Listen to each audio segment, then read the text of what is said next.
L'antisémitisme, depuis le 7 octobre, ce sont 2 chiffres et 3 lettres. 2 chiffres. 1570 actes antisémites en 2024. C'est une explosion et c'est un risque de réenracinement. 62% d'actes antireligieux concentrés sur nos compatriotes juifs quand ils comptent moins de 1% de la population. Et 3 lettres, L, F, I.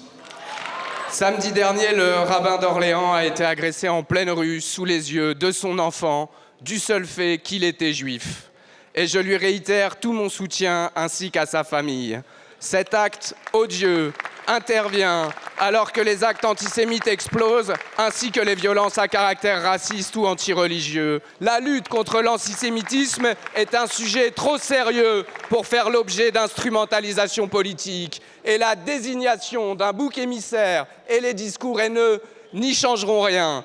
Honte à un parti et à Jean-Luc Mélenchon qui considère que l'antisémitisme est résiduel alors qu'il le ramène à un niveau structurel. Résiduel, l'antisémitisme dans notre pays, résiduel quand on consacre l'intégralité d'une campagne électorale à déverser sa haine d'Israël et à placer des cibles dans le dos de nos compatriotes juifs. Résiduel, l'antisémitisme, quand on choisit l'iconographie des années 30 pour ériger des affiches. Résiduel, l'antisémitisme, quand on chasse les femmes juives de manifestations pour l'égalité et les droits des femmes. Et pourtant, Madame la Ministre, la Commission nationale consultative des droits de l'homme rappelle dans son rapport de 2024 que si l'antisémitisme existe malheureusement dans toute la société, il bat des records à droite et plus particulièrement à l'extrême droite. Et votre réponse n'est pas à la hauteur de la situation.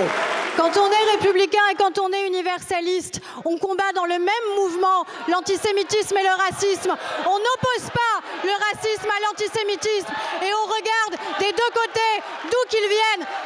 Dénoncer les alliances, dénoncer l'antisémitisme partout où il existe. Ne placez plus des cibles dans le dos de nos compatriotes juifs.